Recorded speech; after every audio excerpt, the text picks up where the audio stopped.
Shalom saudara, haleluya, selamat bertemu kembali dalam siri pembelajaran surat Roma. Kiranya kasih karunia dan damai sejahtera melimpahi Anda oleh pengenalan akan Allah dan akan Yesus Tuhan kita. Amin. Kita masuk ke dalam bab yang baru hari ini ya, saudara, haleluya, yaitu bab yang ke-6, 2 ayat yang pertama yang bertajuk bukan hamba dosa lagi. Kita lihat ayat yang pertama. Jika demikian, apakah yang hendak kita katakan? Bolehkah kita bertekun dalam dosa supaya semakin bertambah kasih karunia itu? Sekali-kali tidak. Bukankah kita telah mati bagi dosa? Bagaimanakah kita masih dapat hidup di dalamnya? Demikianlah firman Tuhan. Dalam edisi yang lepas, kita telah melihat kasih karunia Allah yang luar biasa, the amazing grace of God. Ayat 20 mengatakan, di mana dosa bertambah banyak, di sana kasih karunia menjadi berlimpah-limpah. Kami menjelaskan bahwa kasih karunia Allah cukup untuk mengampunkan segala dosa manusia. Maksudnya, ya, walau betapa besar dosa itu, besar lagi kasih karunia Allah yang menyelamatkan.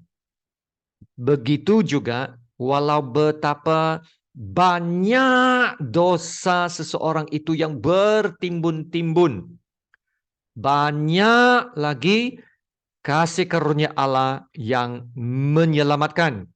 Ya, kasih karunia diberikan dalam kelimpahan. Bermaksud tidak ada dosa yang tidak dapat diampunkan. Amin. Tidak ada manusia yang Tuhan tidak dapat selamatkan. Ya, kasih karunia Allah datang dalam kelimpahan dan kasih karunia Allah dapat menyelamatkan. Maka timbullah satu soalan di sini. Sekiranya kasih karunia Allah itu sedia ada, sentiasa ada, dapat mengampunkan segala dosa dan mengampunkan saya apabila saya berdosa, maka saya boleh bebaslah buat dosa. Sebab setiap kali saya berdosa, saya boleh minta ampun dan kasih karunia Allah akan mengampunkan saya. Dan semakin banyak saya berdosa, semakin banyaklah saya menerima kasih karunia Allah. Dan karena itu Tuhan dimuliakan. Kenapa? Sebab saya boleh bersaksi bahwa kebesaran kasih karunia Allah selalu mengampunkan dosa saya, kan? Ya, maka saya buat dosalah. Lebih banyak berdosa, lebih banyak kasih karunia dilimpahkan, dan saya boleh muliakan Tuhan, dan saya berkata haleluya, ya kasih karunia Tuhan telah mengampunkan saya. Maka saya buat dosa lagi. Saya buat dosa lagi, minta ampun, Tuhan ampunkan saya. Begitukah? Bolehkah kita buat begitu, bebas berdosa, lepas itu minta ampun, dan memberi kesaksian bahwa kasih karunia Allah telah mengampunkan? Nah, inilah soalan yang akan dijawab oleh Paulus. Ya, soalan ini bukan saja timbul hari ini, tetapi telah wujud sejak zaman Paulus. Kita perhatikan ayat yang pertama. Jika demikian, apakah yang hendak kita katakan? Bolehkah kita bertekun dalam dosa supaya semakin bertambah kasih karunia itu? Nah, kenapakah soalan ini timbul? Sebab ada orang yang menyerang ajaran Paulus ya tentang keselamatan melalui kasih karunia Allah. Nah, mereka ini adalah golongan yang lebih mementingkan keagamaan dan perbuatan baik sebagai jalan keselamatan. Mereka mengatakan, kalau keselamatan hanya melalui kasih karunia Allah, maka ini akan membuat orang menjadi malas dan kurang beribadah kepada Tuhan. Dan ini akan membuka pintu kepada kesempatan untuk berbuat lebih banyak dosa lagi. Kenapa? Sebab lebih banyak buat dosa, lebih banyaklah pengampunan. Kerana kasih karunia sentiasa berlimpah-limpah. Maka bagaimana Paulus menjawab tuduhan ini? Kita lihat sekarang ayat yang kedua. Sekali-kali tidak. Bukankah kita telah mati bagi dosa? Bagaimanakah kita masih dapat hidup di dalamnya? Paulus dengan sekeras-kerasnya berkata, sekali-kali tidak. Ya, kalau boleh ya, saya rasa dia akan menghentam meja sekuat-kuatnya ya untuk menolak tuduhan itu. Dan atas dasar apa Paulus menolak tuduhan itu bahwa kasih karunia akan membuka pintu kepada lebih banyak dosa?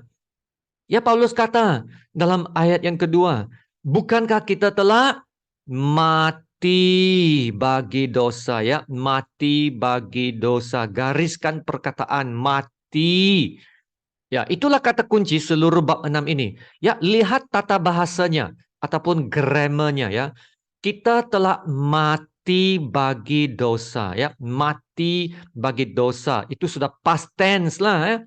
Ia adalah suatu peristiwa yang telah berlalu, ya, telah berlaku dan telah diselesaikan, sudah komplit, ya. Ini bukan perkara yang sedang terjadi, ya, present tense, sedang mati. Kita sedang mati bagi dosa, present tense, atau kejadian yang akan terjadi nanti, yaitu future tense. Ya, kita akan mati bagi dosa. Itu future tense. Ataupun ini bukan satu arahan, ya, bukan satu arahan, matilah kamu dalam dosa, ya, matilah bagi dosa. Ya, bukan itu juga. Ya, tetapi ini adalah past tense. Past tense bermaksud sudah berlalu. Anda telah mati bagi dosa. Ini adalah perkara yang telah berlalu, telah diselesaikan, telah mati bagi dosa. Aminkah? Saudara, siapakah itu Kristen? Kristen itu seorang yang telah mati bagi dosa. Haleluya, saudara. Dan inilah dia satu anugerah yang besar. Dan hanya orang percaya yang boleh berkata, saya telah mati bagi dosa. Saya telah mati bagi dosa. Amin. Dan Paulus mengulangi kebenaran ini pada setiap ayat dalam bab 6. Ini hampir sampai ke ayat 8. Ya, ada kata mati di sana. Ayat 2, telah mati bagi dosa. Ayat 3, telah dibaptis dalam kematiannya. Ayat yang keempat, dikuburkan bersama-sama dalam kematiannya. Ayat 5, menjadi satu dengan apa yang sama dengan kematiannya. Ayat 6, manusia lama kita telah turut disalibkan. Ayat 7, sebab siapa yang telah mati, ia telah bebas dari dosa. Ayat yang ke-8, jadi kita telah mati dengan Kristus. Saudara, satu pelajaran yang sangat penting di sini. Kalau kita telah mati bagi dosa, kita bukan hamba dosa lagi. Kita tidak perlu hidup dalam dosa lagi. Kita telah bebas dari dosa. Amin. Nah, tambahan lagi, kita tidak memuliakan Tuhan dengan dosa. Tidak.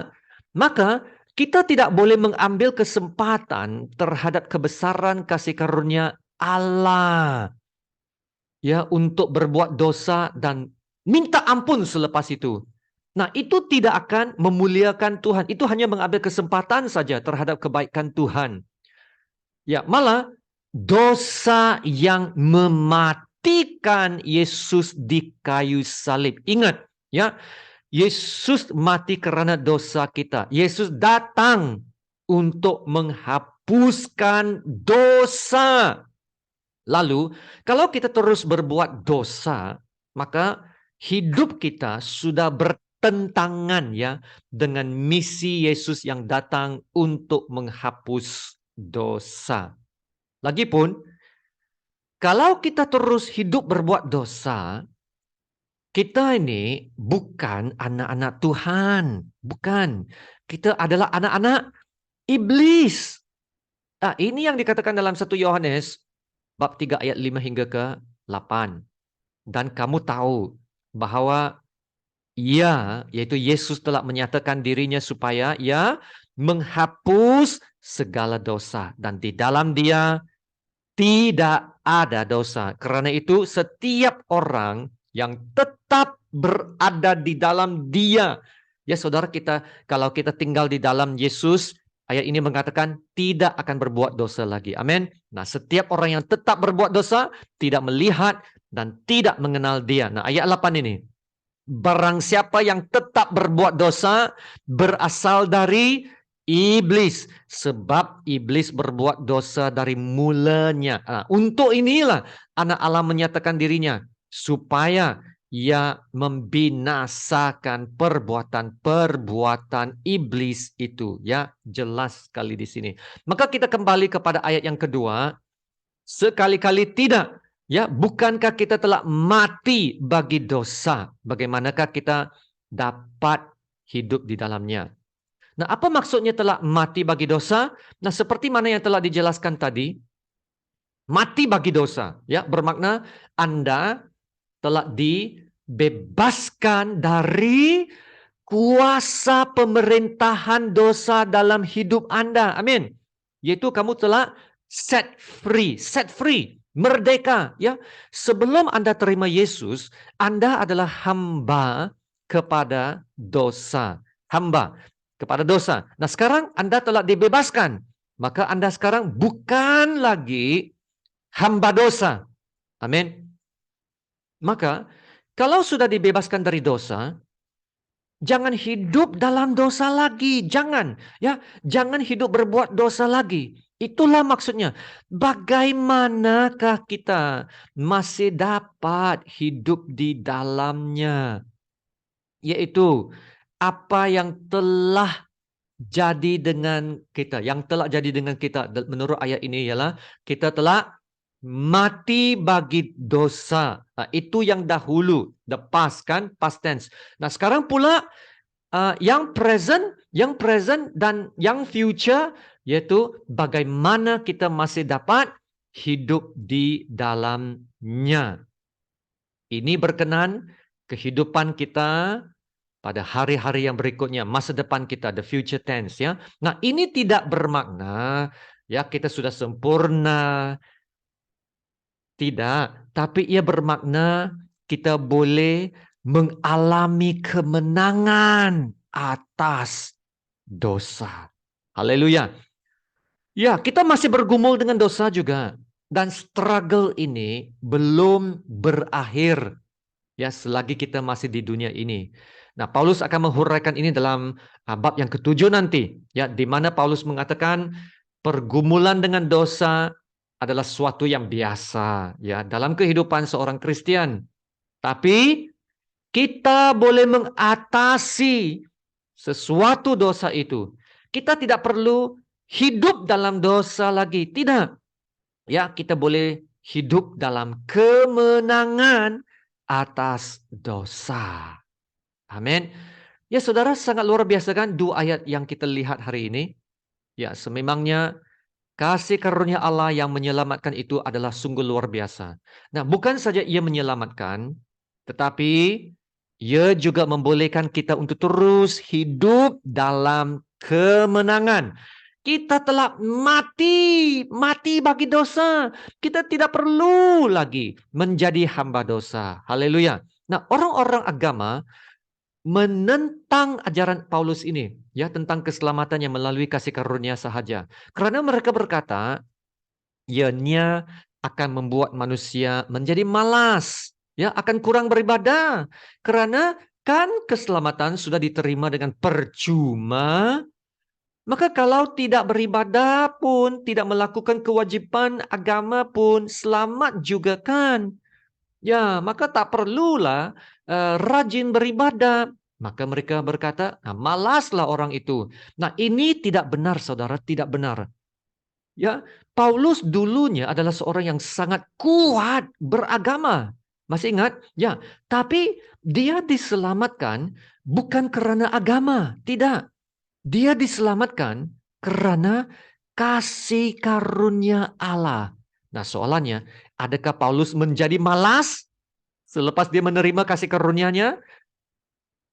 Adakah Paulus menjadi malas selepas dia diselamatkan? Jawabannya tidak. Malah Paulus bertambah giat lagi dalam pelayanannya. Ya, Paulus bekerja keras lagi, lebih keras. Begitu gigih dan tekun dalam pelayanan. Ya, Paulus menjadi perintis kepada pembangunan beberapa jemaat yang baru. Paulus mendapat tantangan, disiksa, dianiayai, dipenjarakan, namun Paulus tetap beriman. Paulus menyembah Tuhan lagi dalam penjara itu, ya. Paulus tidak menyangkal Tuhan Yesus. Malah Paulus mempunyai kerinduan yang lebih dalam lagi untuk Tuhan Yesus. Ya, Paulus menulis beberapa surat dari penjara. Paulus tidak jatuh dalam dosa. Paulus tidak jadi malas. Tidak. Tidak. Paulus bersaksi dan mengatakan dalam 1 Korintus bab 10 ayat 10. Ayat ini sangat luar biasa, saudara. Tetapi karena kasih karunia Allah, aku adalah sebagaimana aku ada sekarang. Dan kasih karunia yang dianugerahkannya kepadaku tidak sia-sia.